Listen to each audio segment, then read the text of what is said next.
On this episode of Delivering Marketing Joy, we talk with Amanda Delaney of Imagine Brands about why culture is so important and how she stays motivated.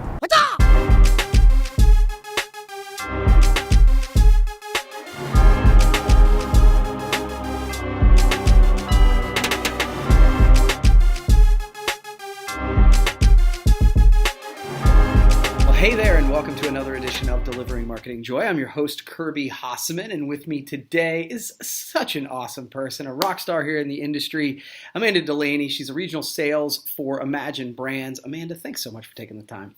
Thank you so much for having me. I'm so excited. So excited. That's cool. That's cool. Yeah. So I want to jump right in with the first question. You know, you've chosen to make a personal struggle very public. I admire that. And down the road, it's been, months and months since that's happened. I'm curious, are you glad you did it? And how's the response been? So I don't regret it. Mm-hmm. It's not something that I regret. I think my blog, which I don't do anymore, was something that I really needed at the time to help me. And at that time in my life, I wasn't focused on anything but recovering, So I don't regret it. And, when I did the podcast, which really opened it up to people, I had said, if this touches just one person, if it affects just one person, then it's worth it. And I know for a fact that it has. It's alcoholism is something that I think a lot of people struggle with. I think it's something that there's a lot of shame around, which is very unfortunate. And I think I was able to put myself in a position where I could reach people and help people. And still to this day, I have people tell me that they heard that podcast and that it impacted them in some way or another. And that's pretty cool. Would I do it again the same way? Probably not. It's something that I have since chosen to keep a lot more private and a lot more close to my heart, I guess. I have a couple really close friends inside of the industry. And then, of course, some great friends outside of the industry that, I really share the day-to-days with. I'm open about it. I'm transparent about it. It's just not something that I choose to be so public about anymore. I feel like I'm finally in a place where it's not something that defines me. At that time, it did. It's just a chapter of my story. I'm not ashamed of it. Like I said, I don't regret it, but I have a whole lot more story to write. So I'm just focusing on that moving forward. I absolutely love that. I love the idea that that's a chapter. It's so funny. I talk both with my team and my kids about seasons, right? And it doesn't have to be necessarily a season of struggle for that to be appropriate. The idea being that what we're doing right now is not forever. And, right. No, I think that's really cool. And, for what it's worth, I admire what you've done. And I think you and I have talked a little bit about that. And so just appreciate it and glad to hear that we're moving to the next chapter. So that's cool. We are. Thank you. I appreciate that. Yeah. So moving on, you work for Imagine Brands. Now I got to, just in the interest of being transparent, I got the interest to spend some time with your team, and I really admire the culture. So how important do you think that culture is for a company, and how important it is for you personally? Yeah. So I love Imagine Brands. Obviously, I'm a little biased, but what I love about them is the culture, and you saw a little bit of that when you came to our sales meeting. And, I love hearing that you saw that, It comes from the top. First of all, I think culture is extremely important. It's going to be what keeps you motivated, what keeps you going, what makes you want to go out and make that extra call that day when you've been out since 6 a.m. or, and it starts from the top. Lori Cates is such a hard worker, and she's so supportive and encouraging, and she lets us know. Dana Zezzo, obviously, you have to actively try to not get hyped up about promotional products if you're around him. I don't think the man ever sleeps. He's just like, go, go, go. And that energy it's contagious. It's infectious. You want to chase that. I do anyway. And, even my direct boss, Ryan, he's on it. He's positive. He's so happy, and he's got your back. And having that culture just really trickles down to the rest of us. Another thing that Imagine does, which I just think is awesome, is we're big on social media. Yeah. Everybody knows that. But we have a lot of internal social media too. So in our job, it's really easy to kind of get or feel like you're on an island, you're just kind of out doing the thing. I live in hotels. And so we have a lot of internal kind of like hype you up, or if you have any questions we can ask, and just like encouragement and so on and so forth. So it really just like brings us all together on a daily basis.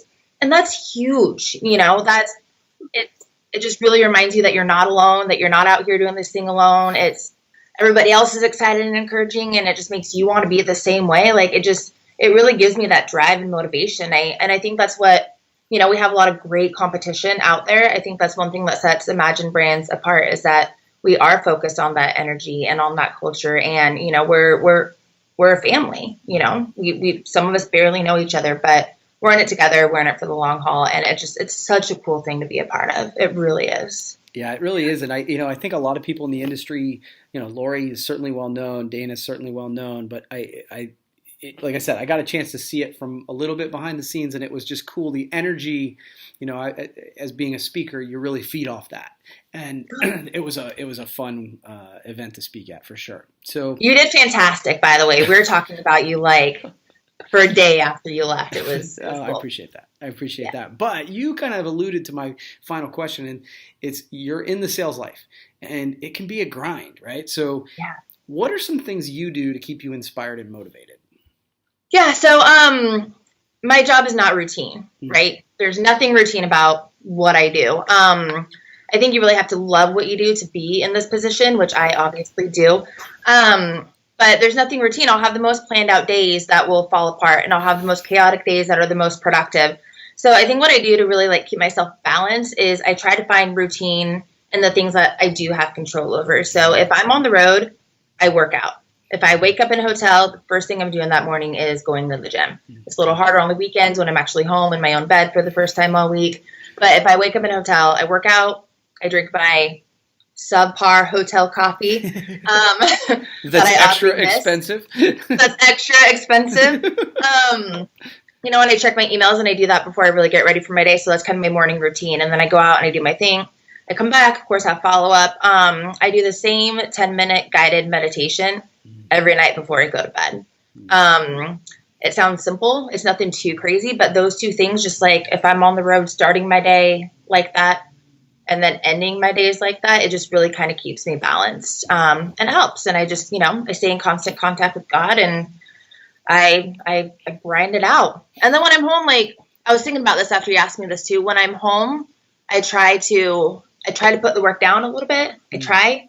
And I try to like really focus on like having some me time and spending time with friends, just to kind of like recharge and get ready for the week. So nothing too crazy, but it works. I mean, well, I don't feel burnt out ever.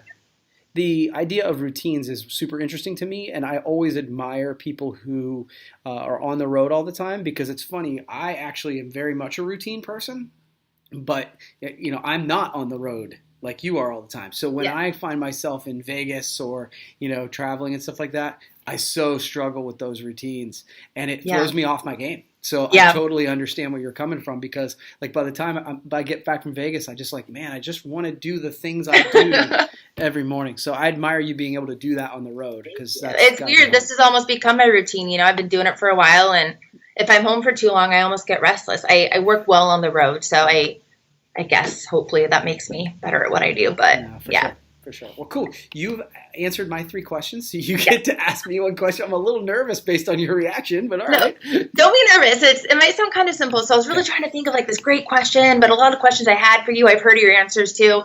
So it's kind of a 2-part. Okay. So you are a very busy man.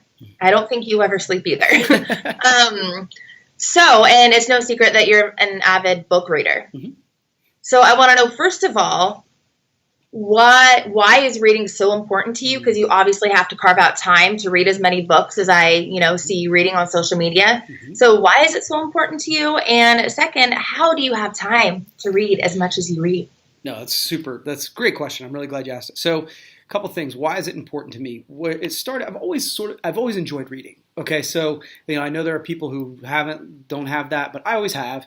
But it's never been an intentional habit. Probably 3-4 years ago, I had read a study that said that the top earning CEOs read an average of 50 to 60 books a year, and the average American read 1. And I decided that I wanted to make money like them, not them. Okay, and so that's the honest to God truth. And so, if you know me, I think you know me a little bit. I write out yearly goals. So one of them was a number of books. And so it was funny. You'll appreciate this. You know, I have daughters. Yes. So I came home with my goals with my kids, and I was like, thinking of reading 50 books this year, but that just seems crazy. I don't know if I could do it. So I'm thinking 25. And my daughter said, my oldest said, well, you're always talking to us about stretching yourself. So I think the goal should be 50. Awesome.